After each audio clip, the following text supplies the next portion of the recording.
August 16th of 23, had a bad car accident where my seatbelt tore my bladder.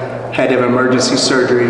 Thank God, number one, I'm healed. But to your point, even the doctors, when I went in to have the surgery, they said I'd be in there 8 days. I was only in there 4 days.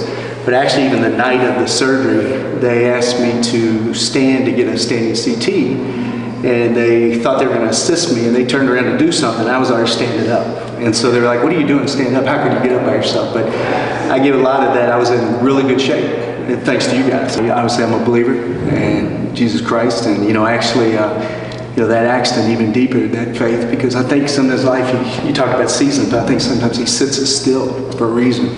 And there was a reason for me to sit still. And he wanted to work on Mike. And, when he works on us, he works on the people around us too. So as you've gone through stuff in life, and we've been, really I consider like not just the professional aspect, but just friends too, is that iron sharpens iron. And it's kind of been that way around here. Iron sharpens iron. So it's, I think I wear this on my wrist here, Jeremiah 29:11, and, he does have a hope and plans for our future.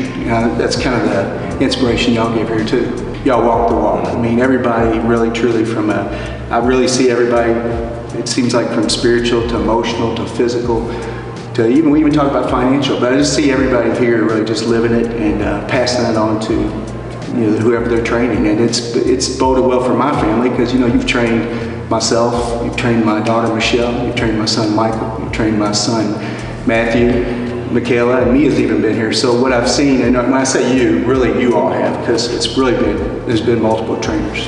So that's added value to my family and myself, and I've seen them take that into their life and kind of walk life that way. It's not just physical, but emotionally, just all aspects of their life, taking some of the things you all have taught us here from Proformance. And I may come in here dead tired, but what I love about it is when I leave here, I feel great. And it's kind of like I've said many times to people is, I've said, I've never gone to church and said, man, I wish I wouldn't have gone to church. Well, I've never left here and said, man, I wish I wouldn't have done that workout. We all have that sort of like, I'll start next week, but really start today or start this week, whatever it is, but invest in yourself. Sometimes you look at what's this cost. I get asked that all the time, what's it cost to train? But guess what? You might go out on a weekend and spend a couple $100 on pizzas or a meal or just eating out, and, where you can take care of yourself and invest in yourself, and we blow money on ourselves. So really this is a truly investment in yourself, which invests in everybody around you.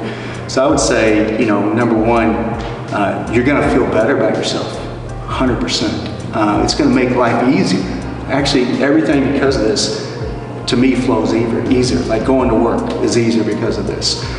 Dealing with tough problems in my life is easier because of this, along with the other thing you asked me to add my faith into it. But this is part of my faith journey, is because I think it even talks about spiritually is God wants us to bring our best. He wants to take care of our temple. So I would say invest in yourself and take care of your temple.